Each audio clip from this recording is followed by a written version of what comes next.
Hello everyone, welcome to W S cube tech. Myself Deep और हम लोग पढ़ रहे हैं सी प्रोग्रामिंग। फ्रेंड्स, आज के वीडियो में हम लोग बात करने वाले हैं सी के बहुत ही अच्छे कॉन्सेप्ट की, या फिर मैं अगर बात करूँ कोई भी प्रोग्रामिंग लैंग्वेजेस की, तो जो सबसे इंपॉर्टेंट कॉन्सेप्ट होता है जिसमें सबसे ज़्यादा हमें वर्क करना होता है वो होता है वेरिएबल। तो आज के वीडियो में हम लोग ये देखेंगे कि सी में वेरिएबल क्या है और आखिर इनका यूज़ क्यों किया जाता है, आखिर क्या बेनिफिट मिलता है एक वेरिएबल को यूज़ करने का। फिर हम लोग ये भी बात करेंगे कि उनको किस तरह से बनाया जाता है, उनको किस तरह से यूज़ किया जाता है। तो चलिए दोस्तों, शुरुआत करते हैं आज के इस टॉपिक की, वेरिएबल की। तो फ्रेंड्स, वेरिएबल क्या होता है, ठीक है। तो हमने बात की थी सी के अंदर कि हमारे पास जो कॉन्सेप्ट है सी के, तो हमने पहले पढ़ा था लिटरल, जिसको हम लोग कहते हैं कांस्टेंट। सपोज कीजिए कि हमने जो कांस्टेंट लिया है वो है 5 और 6, ठीक है। तो मैं सी के प्रोग्राम के थ्रू उसको प्रिंट करना चाहता हूँ या दो नंबर को ऐड करना चाहता हूँ, ठीक है। तो पहले तो हम लोग देख लेते हैं कि हम लोग क्या प्रोग्राम कैसे बनाते हैं। तो हमने लिखा इंट मेन। तो ये हमारे सी का बेसिक आर्किटेक्चर होता है, ठीक है। ये तो हमें बनाना और इसके प्रीवियस क्लासेस हमने ये पढ़ चुके हैं, ठीक है। अब मैं थोड़ा सा कलर चेंज कर लेता हूँ नाउ। अब हम लोग बात कर रहे हैं दोस्तों कि हमारा ये प्रोग्राम तो हो गया मेन। अब मैं उसमें दो नंबर ऐड करना चाहता हूँ, तो मैंने लिखूंगा यहाँ पर प्रिंट एफ, और जो भी दो नंबर ऐड करने वो हम लोग यहाँ पे लिखेंगे। जैसे हमने लिखा 2 और 3, ठीक है। तो आप लोग जानते हो कि प्रिंटफ के अंदर इस पोजीशन को हम लोग कहते हैं वेरिएबल स्ट्रिंग, और यहाँ पर जो भी लिखा जाएगा वो स्टोर होता है, वो प्रिंट नहीं होता है। तो एक्चुअली में यहाँ पर जो 2 + 3 है वो पहले 5 में कन्वर्ट होगा, फिर 5 की बाइनरी जाकर हमारे स्टोर हो जाएगी, ओके। लेकिन अभी भी कुछ प्रिंट क्यों नहीं होगा, क्योंकि हमने यहाँ पर कुछ लिखा नहीं है। तो अब हम लोग यहाँ पर लिख लेते हैं एक कन्वर्जन स्पेसिफायर, या इसको हम लोग फॉर्मेट स्पेसिफायर भी कहते हैं, क्योंकि यहाँ पर जो बाइनरी बनी है, जो नंबर स्टोर हुआ है ना, वो एक इंटीजर नंबर स्टोर हुआ है, उसकी बाइनरी स्टोर हुई। तो ये क्या करता है, ये इंटीजर नंबर को रीड आउट करता है, उस बाइनरी को वापस नंबर में कन्वर्ट करेगा। तो यहाँ पर 5 आ जाएगा, और हमारे डबल कोट्स में 5 आ गया, तो हमें आउटपुट में क्या मिलेगा, 5 मिलेगा। तो ये जो प्रोग्राम है वो इस तरह से 5 को प्रिंट करता है। इस प्रोग्राम को मैं 2 बार चलाऊँ, 4 बार चलाऊँ, 5 बार चलाऊँ, जितनी बार भी चलाऊँगा तो मुझे हर बार आंसर सेम ही मिलने वाला है, और हर बार आंसर मुझे मिलेगा 5, ओके। क्योंकि यहाँ पे जो दो नंबर है ये ऑलरेडी फिक्स्ड हो चुके हैं। कितना अच्छा हो कि ये जो दो नंबर वो फिक्स ना हो, और वो जितनी बार भी प्रोग्राम चले वो हमसे पूछे वो दो नंबर कौन से जो उसको ऐड करना है। अभी ये प्रोग्राम जो है इसमें ये जो दो नंबर ले रखे हैं वो दोनों फिक्स है, और ये प्रोग्राम अच्छा नहीं माना जाता, क्योंकि नंबर तो आप लोग या एक यूजर इनपुट करेगा, उसी के अकॉर्डिंग एडिशन होना चाहिए ना कि ये पहले से दो नंबर फाइनल हो। तो क्या करें, ठीक है। तो हम लोग यहाँ पर बात कर रहे हैं कि यहाँ पर ऐसा क्या करें कि ये प्रोग्राम थोड़ा सा फ्लेक्सिबल हो जाए। अभी प्रोग्राम पूरा रिजिड है, ठीक है। तो फ्लेक्सिबल कैसे करते हैं इस प्रोग्राम को, तो हम लोग क्या करेंगे दोस्तों, यहाँ पर हम लोग 2 और 3 ना लिखेंगे डायरेक्ट, और हम लोग यहाँ पर लिखेंगे ए और बी, और ए और जो बी है यहाँ पर वो दोनों क्या है, वेरिएबल है, ठीक है। तो यहाँ पर मैं ए और बी की बात कर रहा हूँ कि ए की वैल्यू और बी की वैल्यू को ऐड करो। अब ए और बी की वैल्यू को हमें इस स्टेटमेंट से पहले यूजर से इनपुट लेना होगा, ओके। तो मान लेते हैं कि ए की वैल्यू मैंने सपोज कीजिए 5 कर दी, और बी की वैल्यू क्या कर दी, 6 कर दी। हम चाहे तो यहाँ पे भी फिक्स कर सकते हैं, और चाहे तो यूजर से भी मांग सकते हैं, ठीक है। तो अब ये आंसर क्या करेगा, अब अगेन ये क्या करेगा, ए की वैल्यू जो कि 5 है और बी की वैल्यू जो कि 6 है, दोनों को ऐड कर देगा, उसका एडिशन हमें प्रिंट कर देगा। तो ये तो है वेरिएबल का यूज़ करना, और उससे पहले वेरिएबल के अंदर वैल्यू पुट करना। और वैल्यू पुट करने से पहले एक और स्टेप आता है कि वेरिएबल को बना लें। तो आप जनरली वेरिएबल को इस तरह से बनाते होंगे, आपने सुना होगा इंट ए कॉमा बी। तो ये हो गया वेरिएबल बनने का तरीका। तो दोस्तों, अब ये जो प्रोग्राम है, इस प्रोग्राम के अंदर हमने डायरेक्टली लिटरल को यूज़ ना करके हमने क्या यूज़ किया, वेरिएबल। इससे क्या होगा, इससे प्रोग्राम हमारा क्या बन जाएगा, फ्लेक्सिबल हो जाएगा। प्रोग्राम में एक लचीलापन आ जाएगा, प्रोग्राम को मेंटेन करना इजी होगा, प्रोग्राम का एक सेंसिबल लॉजिक निकल के सामने आएगा। तो यहाँ पर जो वेरिएबल है वो इनका रोल यही है कि वेरिएबल हम लोग क्यों यूज़ करते हैं, ताकि हमारा प्रोग्राम क्या बने, यूज़र इंटरेक्टिव बने। तो यहाँ पर दोस्तों जो मैंने ए और बी की वैल्यू फिक्स की है, मैं चाहूँ तो यूज़र से भी इनपुट ले सकता हूँ। तो अगर आप एक यूज़र इंटरेक्टिव प्रोग्राम बनाना चाहते हैं, एक प्रोग्राम को फ्लेक्सिबल बनाना चाहते हैं ताकि इसमें वैल्यू फिक्स ना हो, वैल्यू यूज़र के अकॉर्डिंग चलती रहे, तो आपको वेरिएबल लेना बहुत ज़रूरी है। तो अगर हम लोग पूरी बात कर रहे हैं, है ना, तो कुल मिलाकर हमें यह है कि वेरिएबल करते क्या है, वेरिएबल प्रोग्राम को यूजर इंटरेक्टिव बनाते हैं, ठीक है। तो अगर मैं बात करूं वेरिएबल की, तो वेरिएबल को हम लोग क्यों यूज कर रहे हैं, हम लोग उसी को पढ़ रहे हैं। तो पहला हमें मिल गया आंसर कि हमें प्रोग्राम को फ्लेक्सिबल बनाना है, प्रोग्राम को बेटर बनाना है। फ्लेक्सिबल प्रोग्राम वो होते हैं जब इसके हम लोग कोड को जब चाहे इजीली चेंज कर सकें। जैसे कि मैं अभी जो आपको एग्जांपल दिया था उसमें ए और बी की वैल्यू हम जब चाहे उसको चेंज कर सकते हैं और नई से नई वैल्यू को हम लोग जोड़ सकते हैं। तो वेरिएबल का यहाँ पर एक एडवांटेज मिलता है फ्लेक्सिबिलिटी का। दूसरा जो एडवांटेज होता है वो होता है यूजर इंटरेक्टिव प्रोग्राम। अगर हम लोग वेरिएबल को इंट्रोड्यूस करें तो हम लोग यूजर से वैल्यू ले सकते हैं, है ना, इस कुछ तरह का इस प्रोग्राम बना सकते हैं। तो दोस्तों हमारे पास में वेरिएबल लेने के दो मेन रीजन होते हैं कि प्रोग्राम फ्लेक्सिबल बने प्लस प्रोग्राम यूजर इंटरेक्टिव बन जाए। तो ये तो हो गया हमारा पर्पस कि हम लोग वेरिएबल लेते क्यों है। अब क्वेश्चन यहाँ पे ये अराइज होता है कि sir what is variable, variable actual में है क्या चीज़, और फिर हम लोग बात करेंगे इसको बनाते कैसे और यूज में कैसे लेते हैं। तो आई होप आपको समझ में आया होगा कि वेरिएबल क्यों लिए जाते हैं प्रोग्राम के अंदर। अब हम लोग बात करेंगे कि वेरिएबल क्या है, ठीक है। तो अगर मैं आम भाषा में बात करूं तो हम लोग जनरली बोलते हैं वेरिएबल उसको बोलते हैं जिसकी वैल्यू चेंज होती रहे। बिल्कुल सही है, यहाँ पर भी वही चीज़ होती है जिसकी वैल्यू चेंज होती है, लेकिन इसको हम लोग एक अलग वे से ही लिखने वाले हैं यहाँ पर। कैसे? तो वेरिएबल इज अ स्पेस, ये एक जगह होती है। अब ये जगह कहाँ होती है? इन अ मेमोरी। हमारे पास में जो मेमोरी होती है, ठीक है, मान लीजिए हमारी मेमोरी रैम है। तो रैम क्या होती है? पूरी रैम जो होती है वो ब्लॉक में डिवाइडेड रहती है, टुकड़ों में डिवाइडेड रहती है, और हर ब्लॉक को हम लोग कहते हैं बाइट। क्या कहते हैं दोस्तों? बाइट। और हर बाइट में हमारे पास में 8 बिट होती है। तो यहाँ पर 8 बिट हमारे पास जो पूरी रैम होती है वो डिवाइड रहती है ब्लॉक में, और हर ब्लॉक को हम लोग क्या कहते हैं? बाइट। तो दोस्तों मैं आपको एक चीज़ और बता देता हूँ, कॉम्पिटिटिव एग्जामिनेशन में भी क्वेश्चन पूछे जाते हैं और इंटरव्यू में क्वेश्चन पूछे जाते हैं कि कंप्यूटर की जो मेमोरी होती है, चाहे रैम हो, चाहे रोम हो, चाहे कैशे हो, कुछ भी, कोई भी मेमोरी ले लें हम लोग, उसकी जो सबसे छोटी यूनिट होती है, यूनिट समझिए ना आपको कितना डाटा स्टोर करना है मेमोरी में ना, तो इसकी यूनिट क्या होती है? तो दोस्तों उसकी यूनिट होती है बिट। ओके, तो बिट सबसे छोटी यूनिट होती है किसी भी डाटा को मेजर करने के लिए। तो मैं कहता हूं कि जो मेरा डाटा है वो 3 बिट का डाटा है, 8 बिट का है, 16 बिट का है, कोई भी बिट में डाटा हो सकता है। तो डाटा को जनरली हम लोग मेजर करते हैं बिट में। लेकिन यहाँ पर एक और इम्पोर्टेंट कॉन्सेप्ट है, वो ये है कि जो पूरी रैम है आप इसमें से बिट सेलेक्ट नहीं कर सकते। ये बिल्कुल उसी तरह से नहीं कर सकते जिस तरह से अगर हम लोग किसी शॉप पर जाते हैं और हम लोग कहते हैं कि भाई मुझे एक शूज़ दे दे, है ना, वो तो पूरा पैर देगा हमें, दोनों, है ना, लेफ्ट के और राइट दोनों पैर का पैर देगा। अगर हम लोग उससे बोले कि हमें सिर्फ केवल एक पैर का ही शूज़ चाहिए तो वो नहीं दे पाएगा। ठीक है, तो सबसे छोटी चीज़ क्या होती है? शूज़ होती है। लेकिन जब भी आप उस पर काम करते हो तो आपको पूरा पैर लेना पड़ता है। उसी तरह से सबसे छोटी यूनिट होती है बिट। लेकिन हम लोग रैम से बिट नहीं ले सकते, हमें रैम से लेने होते हैं बाइट। तो मिनिमम एक्सेसिबल यूनिट की अगर मैं बात करूं वो होती है बाइट। मतलब सपोज ये कीजिए, अगर मैंने कहा ये मेरे 3 बिट है, अगर मैं रैम में इसको स्टोर करना चाहता हूं तो मैं रैम को कहता हूं भाई रैम मुझे 3 बिट स्टोर करनी है, तो रैम मुझे बाइट देगा, बिट नहीं देगा। मतलब वो मुझे 8 बिट का पैर देगा। ठीक है, तो रैम कहेगा भाई ये 1 बिट का पैर ले जा, 8 का पैर ले जा। मैं करूँगा भाई मुझे तो 3 ही चाहिए। वो कहता है कि अगर मुझसे लेना है तो मुझसे पूरी की पूरी एक पैर लीजिए, 8 बिट का पैर ले ले या फिर 1 बाइट ले ले। ओके, रैम कभी भी बिट अलोकेट नहीं करती, वो जो अलोकेशन होगा वो बाइट के फॉर्म में ही होगा। तो जैसे अगर हम लोग चाहते हैं, रैम को कहते हैं कि रैम भाई मेरे 3 बिट को स्टोर कर रहे हैं, तो रैम इसके लिए 1 बाइट ऑक्यूपाई करता है। और जैसे मान लीजिए ये वाली वो बाइट है, ठीक है, तो इस बाइट को हमने अलोकेट किया, यहाँ पर वो 101 डालेगा, बाकी सबको क्या कर देगा? 0 कर देगा। तो टोटल यहाँ पर 8 बिट आ जाएगी।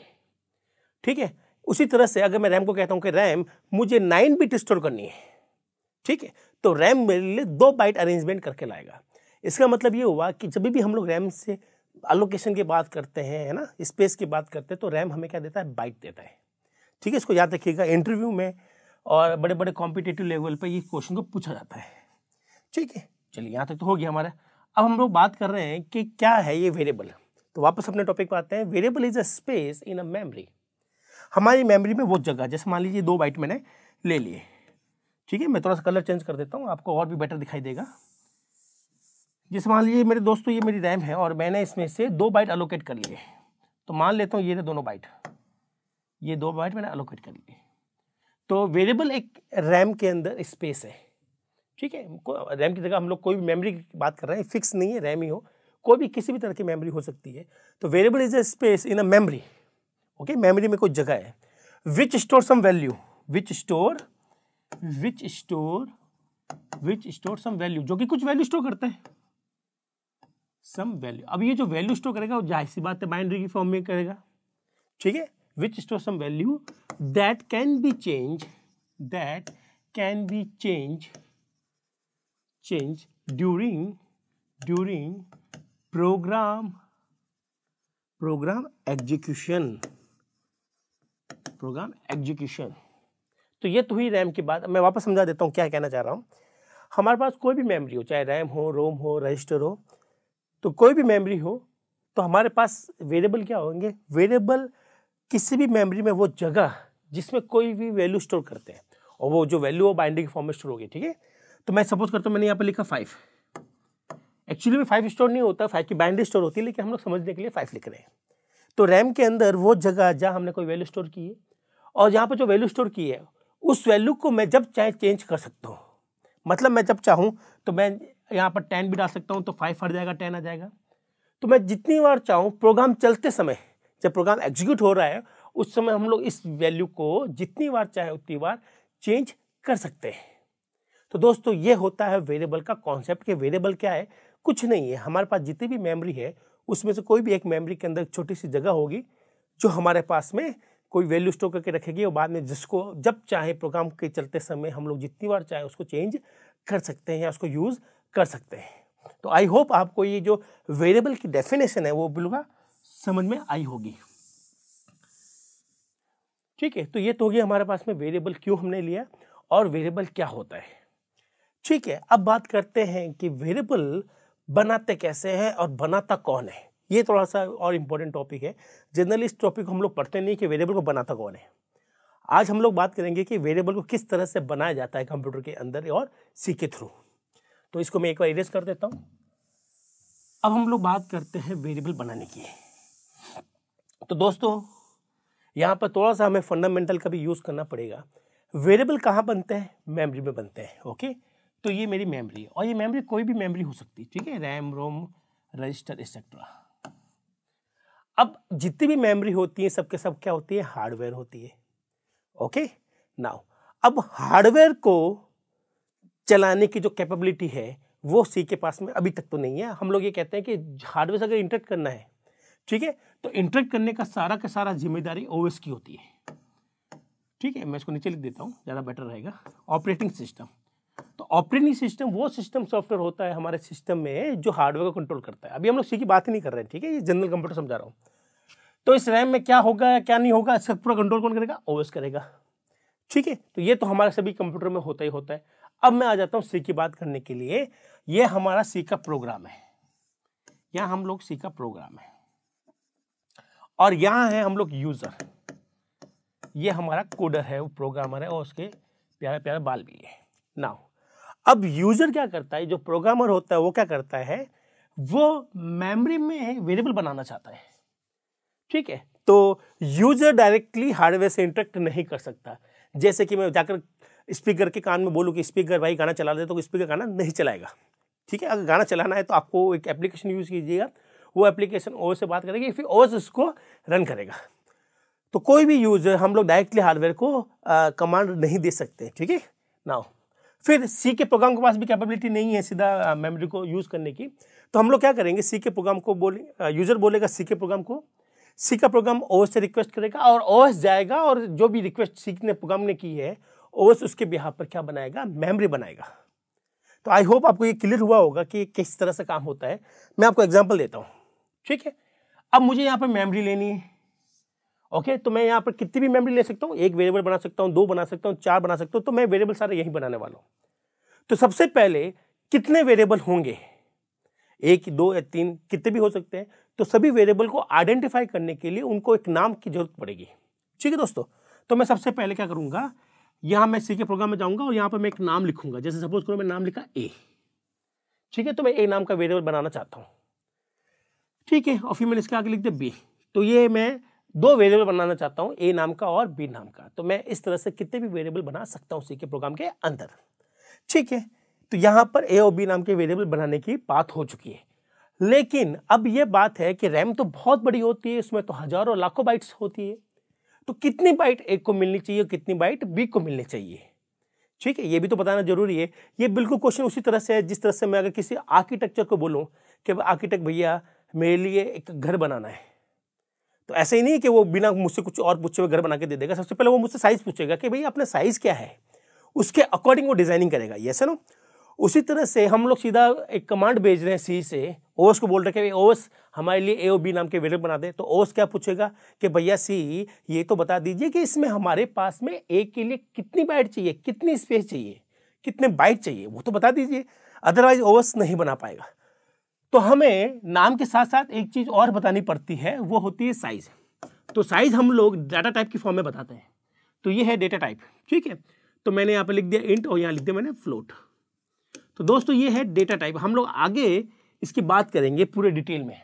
ठीक है, तो इंट एक साइज बताने वाला आइटम है। ठीक है, आप ये समझ लीजिए कि वेरिएबल का नाम क्या हो गया, ए हो गया, और हमारे पास में उसकी साइज क्या हो गई, इसकी साइज है, जैसे कि इंट की जो साइज होती है वो होती है 4 बाइट, तो हम लोग कहेंगे कि 4 बाइट का बन गया। ठीक है, तो यहाँ पर आप लोग इंट ले सकते हैं, फ्लोट ले सकते हैं, डबल ले सकते हैं। तो मैं आपको थोड़ा सा अच्छे से दिखा दूं। सपोज कीजिए मैंने डबल लिया, तो यहाँ पर दो वेरिएबल बनेंगे, ए नाम का और बी नाम का। ए के लिए कितनी साइज, तो इंट का मतलब होता है 4 बाइट और डबल का मीन्स होता है 8 बाइट। तो ये कहलाते हैं डेटा टाइप। तो आप किसी भी वेरिएबल के नाम के आगे उसका डेटा टाइप जरूर लिखेंगे ताकि उसके साइज को आइडेंटिफाई किया जा सके। अब क्या होगा, तो हमने तो ये लिख दिया, हमारा काम तो यहाँ पर फिनिश हो गया भाई। अब सी का काम आता है। तो सी में सबसे पहले कंपाइलर इसको कंपाइल करेगा, कोई भी एरर नहीं है, तो कंपाइलर यहाँ से एक रिक्वेस्ट जनरेट करेगा ओएस को, और ओएस को बोलेगा कि ओएस भाई मेरे लिए ए नाम का वेरिएबल बना और इसके लिए मुझे 4 बाइट अलोकेट करनी है। ओके, अब ओएस जाएगा सीधा मेमोरी में, वहां पर वो कहीं भी जहां भी उसको लगता है, जहां भी उसके पास में 4 बाइट अवेलेबल है, वो 4 बाइट अलोकेट करेगा। ठीक है, 1 2 3 4, जैसे मैं ऐसे बना देता हूं, चलो ये 4 बाइट अलोकेट की और इसको नाम क्या दे देगा, ए। ठीक है, और क्योंकि हमारे पास जो भी रैम है उसमें से बाइट्स होती है और हर बाइट का एक नंबर होता है, तो एक्चुअली में रैम ऐसे होगी जिसमें बाइट्स होती है और हर बाइट को पहचानने के लिए वो बाइट खाली है या भरी हुई है, उसके लिए हमारे पास में एक नंबर होता है। ठीक है, मान लेते हैं वो नंबर 10 है, 11 है, 12, इस तरह से कोई नंबर है। हालांकि एग्जैक्टली ऐसा नहीं होता है, मैं आपको, हम लोग बाद में और बात करेंगे कि वो एग्जैक्ट नंबर क्या है। अभी हम लोग समझने के लिए बात कर रहे हैं कि मान लेते हैं कि ये जो बाइट्स है उनके कुछ नंबर होते हैं, उनके कुछ एड्रेस होते हैं, उनके कुछ लोकेशन का जानकारी होती है। तो हमने यहाँ पर 4 बाइट एलोकेट की, तो 4 बाइट में मैं मान के चलता हूँ कि इसमें 100, 101, 102 और 103, ये 4 बाइट उसने एलोकेट करके उसको नाम क्या दे दिया, ए दे दिया। ठीक है, तो यहां तक हमारे ओएस ने इसका आराम से उसको बना लिया है। अब सी को नहीं पता कि ओएस ने बना लिया कि नहीं बनाया, तो ओएस की जिम्मेदारी है कि उसको वापस इन्फॉर्म करे। ओके, तो ओएस क्या करेगा, जो उसका स्टार्टिंग एड्रेस है 100, जो उसका स्टार्टिंग एड्रेस है 100, ओएस वहां से फैच करेगा कि भैया वो किस लोकेशन पे उसने बनाया है, और वो एड्रेस किसको दे देगा, सी प्रोग्राम को दे देगा। किस फॉर्म में देगा, वो देगा एंड ए की फॉर्म में। वो उसका जो भी एड्रेस होगा वो एंड ए में डाल देगा और एंड ए को किसको पहुंचा देगा सी के प्रोग्राम को। और सी के प्रोग्राम को जैसे एंड ए मिल जाता है तो सी का प्रोग्राम खुश हो जाता है कि चलो ठीक है, मेरे ए नाम का वेरिएबल बन गया है और उसकी जो लोकेशन है वो एंड ए से मैं पता लगा सकता हूँ। तो दोस्तों इस तरह से बनाया है। वापस देख लेते हैं, बी के लिए भी देख लेते हैं हम लोग इस चीज़ को दोबारा। तो मैं इसको दोबारा बना देता हूँ। अब सेम प्रोसीजर्स बी के लिए भी होगा, तो आप लोग दोबारा भी देख सकते हैं। तो शुरुआत हुई हमारे डेवलपर भाई साहब से। डेवलपर भाई साहब ने लिखा डबल बी। अब इस लाइन को कंपाइलर पढ़ेगा और किसको पास आउट कर देगा, ओएस को। ये हमारा ओएस। ठीक है, फिर ओएस जाएगा मेमोरी में और वहां पर 8 बाइट को अलोकेट करेगा। कितनी बाइट, 8 बाइट, और उसको नाम क्या दे देगा, बी। और जहां से भी जो 8 बाइट है, इसका मतलब इसके पास 8 एड्रेसेस है। तो सारे एड्रेसेस का मतलब नहीं है, जो भी स्टार्टिंग एड्रेस होगा, जैसे मान के चलो शुरुआत इसने 200 से करी है, ये इसका स्टार्टिंग एड्रेस है। तो अब ये बना कि नहीं बना, ये सी को कैसे कंफर्म करता है ओएस। तो ओएस क्या करेगा, जो भी इसका स्टार्टिंग एड्रेस होगा वो वापस सी के प्रोग्राम को लौटा देगा। कैसे लौटाएगा, एंड बी में। तो वो उसको एंड बी लौटाता है, एंड बी के अंदर उसका एड्रेस होता है। उसी तरह से उसने एंड ए पहुंचाया, एंड ए के अंदर 100 है और एंड बी के अंदर 200 है। तो दोस्तों ये दोनों चीजें ओएस वापस किसको लौटा देता है, सी के प्रोग्राम को लौटा देता है। और इस तरह से सी के प्रोग्राम को ये आइडेंटिफाई हो जाता है कि भाई मेरा पर जो वेरिएबल्स है वो बन चुके हैं और उनकी लोकेशन भी सी के प्रोग्राम को पता है। और आप चाहें, अगर हम लोग डेवलपर चाहें तो डेवलपर इन दोनों को यूज कर सकता है अपने प्रोग्राम के अंदर। हालांकि हमने एंड ए एंड बी नहीं बनाया, लेकिन फिर भी बन गए और प्रोग्रामर चाहे तो उनको अपने प्रोग्राम के अंदर यूज कर सकता है। देखते हैं कैसे। ठीक है, तो इसी प्रोसेस को मैं दोबारा बताता हूं, आपको और समझ में आ जाएगा और इसमें और डिटेल में हम लोग बात करने वाले हैं। ठीक है, तो चलिए एक बार फिर देख लेते हैं कि इस प्रोसेस को किस तरह से दोहराया जाता है। ये रहा डेवलपर और इसके है बार अच्छे से, और डेवलपर ने एक प्रोग्राम लिखा है ना, ये सी प्रोग्राम है दोस्तों, सी प्रोग्राम। सी प्रोग्राम में वो क्या लिख रहा है, सपोज उसने लिखा इंट ए इक्वल टू 5। इसका मतलब है कि ए नाम का एक वेरिएबल बन जाए जिसकी वैल्यू 5 हो जाएगी और उसके लिए 4 बाइट एलोकेट की जाएगी। ठीक है, तो ये जानकारी यहाँ पर लिखती है। फिर ये सारी जानकारी जाती है हमारे ओएस भाई साहब के पास। ओएस क्या करता है, जैसे ही प्रोग्राम रन होता है तो ओएस इसके बिहाफ पर इस प्रोग्राम को रीड आउट करता है और मेमोरी में जाएगा और मेमोरी में जाकर 4 बाइट एलोकेट कर लेगा। ठीक है, ये सारी बाइट्स है। ओके, और इस मान लेते हैं इसका एड्रेस है 100, इसका है 101, 102 और 103। तो वो क्या करेगा, इस 5 को यहां पर स्टोर कर देगा और उसको नाम दे देगा ए। इसलिए यहां तक इसको नाम क्या दे दिया, ए नाम दे दिया। ओके, अब वहां पर क्या करना है, उसको ये जो वैल्यू हमने लिखी है 5, उसको स्टोर करना है। स्टोर हो हमेशा बाइनरी की फॉर्म में होगी, तो 5 की बाइनरी होती है 101, बाकी सब क्या रहेंगे 0, 4 5 6 7 8, 1 2 3 4 5 6 7 8, 1 2 3 4 5 6 7 8। इस तरह से वो बाकी सब में वो क्या कर देगा, 0 बढ़ देगा। ओके, तो हमारे पास में मेमोरी के अंदर 4 बाइट अलोकेट हो गई है, 4 एड्रेसेस मिले हमें और वो 4 एड्रेसेस को नाम हमने ए दिया है और वहां पर हमने 5 की बाइनरी को स्टोर कर दिया है। ठीक है, तो ओएस ने सारा काम कर लिया। अब ओएस इसका एक्नॉलेजमेंट ये बताने के लिए कि ये वाकई में बना कि नहीं बना, तो कुछ ना कुछ तो वो वापस रिटर्न करेगा। तो वो क्या करता है, इस 100 को जो स्टार्टिंग एड्रेस है हमारा, उसको वो एंड ए में डाल देगा। ठीक है, और ये एंड ए ओएस वापस प्रोग्राम तक सप्लाई कर देता है। तो प्रोग्राम के अंदर हमारे पास में एंड ए अवेलेबल है, हम चाहे तो एंड ए की जब चाहे वैल्यू देख सकते हैं। ठीक है, तो ये हमारा इस तरह से एक वेरिएबल बनता है। ओके, अब आप चाहे तो इस ए की वैल्यू को प्रिंट कर सकते हो। जैसे सपोज को मैंने लिखा प्रिंट एफ ए, तो कहेगा भाई ए में किस तरह की वैल्यू, तो आपने कहा सर इसमें एक डेसिमल वैल्यू है, तो ऐसा करेंगे तो उसका रिजल्ट आएगा 5।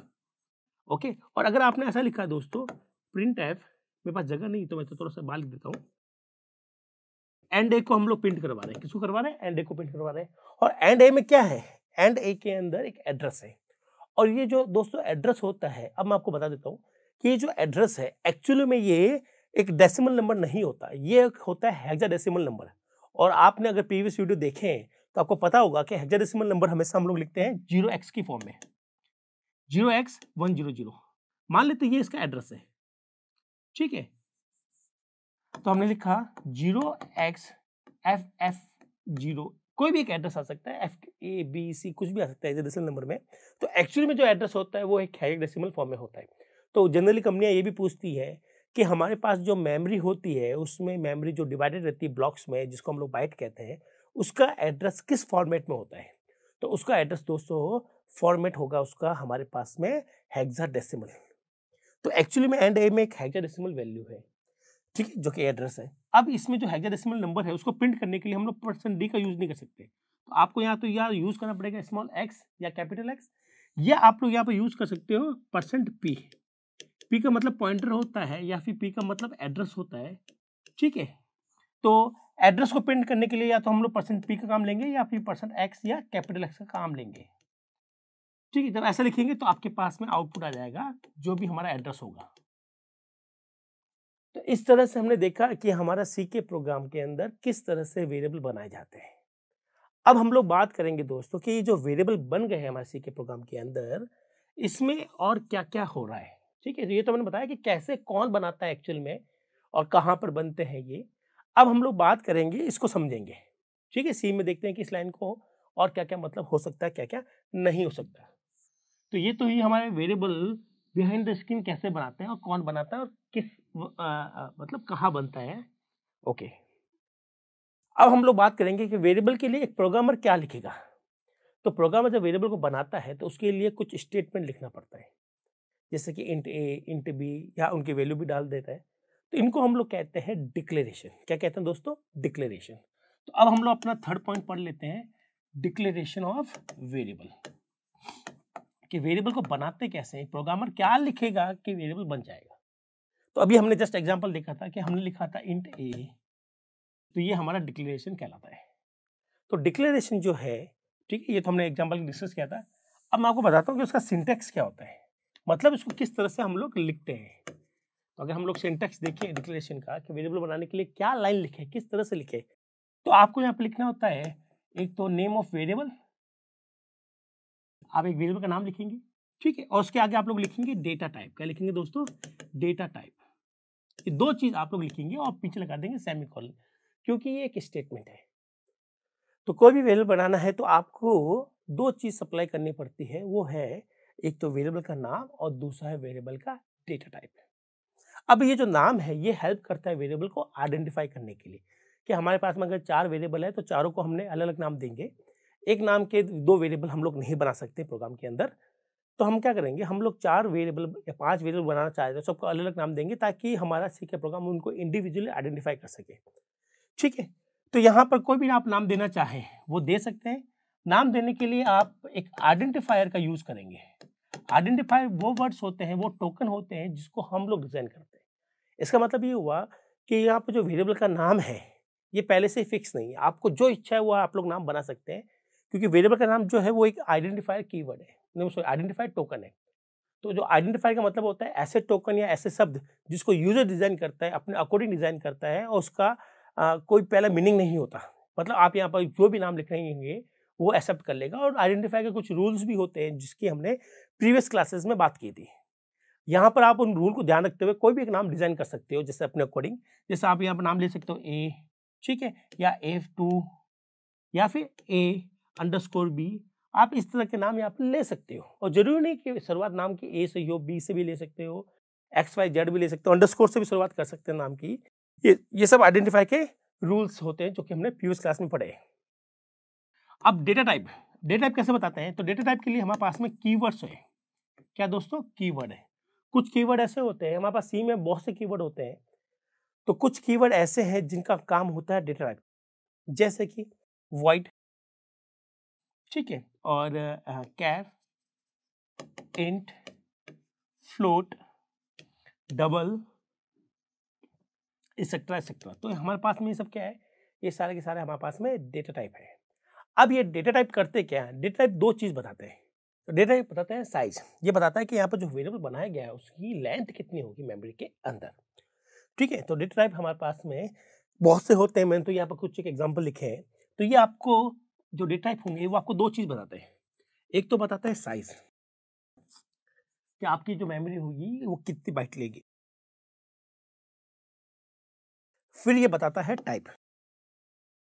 ओके, तो टाइप ये बताता है कि वो मेमोरी के अंदर जो वैल्यू आ रही है, जिसकी बाइनरी हम लोग बना रहे हैं, वो बाइनरी किस तरह की है। मतलब वो किसी इंटीजर की बाइनरी है या किसी पॉइंट वाली वैल्यू जिसको हम लोग रियल वैल्यू या फ्लोटिंग वैल्यू कहते हैं उसकी बाइनरी है। तो वो बताता है कि टाइप क्या है, आखिर वेरिएबल किस तरह का है। ओके, तो ये दो चीज जो है हमारे पास में टाइप क्लियर करता है जब ये वेरिएबल बनाए जाएंगे। तो दोस्तों ये तो है हमारे पास वेरिएबल का डिक्लेरेशन, और इसके बेसिस पे हम लोग वेरिएबल को डिजाइन कर सकते हैं। तो दोस्तों यहाँ पर मैं फिर बताऊंगा आपको कि ये जो वॉइड है, ठीक है, तो वॉइड को हम लोग अभी यूज नहीं करेंगे। हालांकि ये यूज में आता है लेकिन अभी आपको यूज नहीं करना, क्योंकि इसका मतलब होता है नथिंग, 0 बाइट। तो अगर आप लिखेंगे वॉइड ए, तो इसका मतलब ए की साइज का हो जाएगा 0 बाइट, इसका मतलब ए को बनाना ही नहीं है, तो आपका कंपाइलर आपको एरर देगा। तो अब यहाँ क्वेश्चन ये आ रहा है जो होता है कि अगर वॉइड का मतलब 0 होता है, कोई टाइप नहीं होना है, तो आखिर वॉइड को यूज कैसे करें। तो इसका यूज हम लोग फ्यूचर में देखेंगे कि इसका यूज केवल और केवल पॉइंटर के साथ में किया जाता है, जब हम लोग पॉइंटर पढ़ेंगे। तब तक के लिए आप लोग कैरेक्टर, इंट, फ्लोट और डबल, इनमें से कोई भी डाटा टाइप को अप्लाई कर सकते हैं, उनको यूज कर सकते हैं। ओके, तो ये जनरली वेरिएबल के साथ में काम आते हैं, और ये जो स्पेशल वेरिएबल के साथ में काम आने वाला है, तो जब तक वो स्पेशल वेरिएबल पॉइंटर हम लोग नहीं पढ़ लेते हैं तब तक हम लोग वॉइड का यूज नहीं करेंगे किसी भी तरह के वेरिएबल के डिक्लेयर करते समय। तो आई होप आपको ये डिक्लेरेशन पूरा क्लियर हुआ होगा। अब मैं इसकी बेसिस पे कुछ एग्जांपल आपको दे दूंगा। जैसे कि एग्जांपल हमारे पास में हो सकता है, डाटा टाइप हमने लिखा CHAR कैर, और हमने यहाँ पे लिख दिया, नाम लिख दिया सपोज करो हेलो। ये हमारा एक वेरिएबल बन गया। हम लोग ऐसा लिख सकते हैं इंट ए, ओके, डबल A2। तो ये सब के सब हमारे पास में डिक्लेरेशन के छोटे छोटे एग्जांपल हैं, जिसके थ्रू हम लोग कह सकते हैं कि ये हमारे वेरिएबल का डिक्लेरेशन है। ओके, तो अब हम लोग बात कर लेते हैं सबसे पहले कि वेरिएबल के डिक्लेरेशन में जो सबसे इंपॉर्टेंट चीज होती है वो होती है डेटा टाइप। तो अब हम लोग ये देखेंगे कि हमारे पास में डेटा टाइप कौन कौन से अवेलेबल है। तो दोस्तों इस वीडियो में इतना ही है। नेक्स्ट वीडियो में हम लोग जो बात करेंगे वो बात करेंगे डेटा टाइप की। किसकी बात करेंगे हम लोग? बात करेंगे हम लोग डेटा टाइप की। तो डेटा टाइप क्या होते हैं, उनको किस किस तरह से लिखा जा सकता है। तो इस वीडियो में केवल इतना ही। नेक्स्ट वीडियो में हम लोग कुछ और सीखने वाले हैं डेटा टाइप के साथ में। तब तक के लिए थैंक यू।